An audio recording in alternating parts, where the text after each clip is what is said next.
we're going to look at now is how to glue your box together. Now you should have cut out all your finger joints. So for this stage, we're going to need a quick release clamp, a pencil, some PVA glue, a brush, and some sawdust here. So once you've cut all your finger joints out and you've checked that they all fit together okay, just lay them on the table like this and try and put it together without any gluing first, just to make sure it all goes together and the joints. Don't worry if you've got any gaps in the joints like this, we can soon fill those in. So just so you remember which joint is which, we're going to letter them. You can use numbers, it's entirely up to you. So I'm just going to put A, B, B, C, and D. Just so when we take it apart, you know which way it needs to go back together. So we take the brush, the clean brush, put some PVA glue on it, and we do each joint at a time. So we take that joint apart like this, and we need to put the PVA glue on there, on there, on there, on there. So put about this much glue on, and also you'll need to put some where the two surfaces meet. So on this side, it will be there and there. And then we push them back together like this. And you can see. Don't worry if there's any excess glue. It's all water-based. We can simply wipe it off with our fingers and put it back in the gaps if you can. And that'll be really helpful if you can do that. So that's one done. Then we take the second piece, which is B. Place the glue on there, there as well, and then on here, there, and there. Push that together. Do the same for C. You can take it apart, it doesn't matter.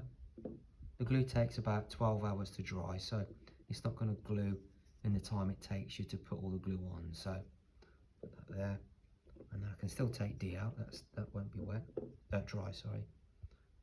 And there, and there, and there. So put about this much glue on, and then I just need to do this there, there, and there, like this. And then we put it together, making sure all the letters line up as before. So A to A, B to B. And you can see the letters line up like this. Now, to hold it together, we use one of the quick release clamps. So if you press that, you can release it, and then you just squeeze the trigger like that.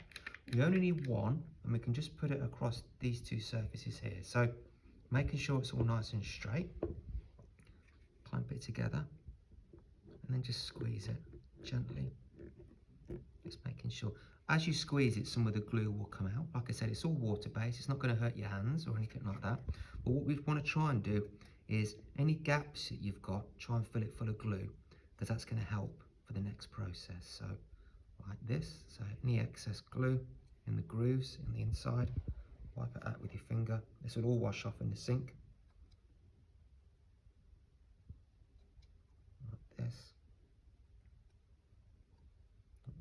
And now what we're going to do is fill those gaps, because the glue will dry, but what we're going to do is actually use some sawdust.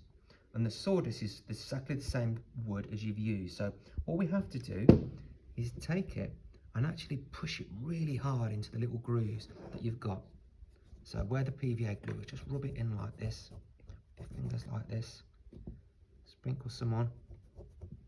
And what happens is when this dries, it will look perfect and you won't see any gaps at all. If you tap it and the sawdust falls out, what we can do is just put a little bit of glue in there. So that little gap there, I'll just rub some glue in like this, nice and neatly, and then take the sawdust again and rub it in like this. Try and do it over the par so it doesn't make too much of a mess. And you can see there's no gaps at all, and that again will dry. And next lesson, if you do that to all the joints all the way around, make it look as nice as that, we can sand this off next lesson on the belt sander.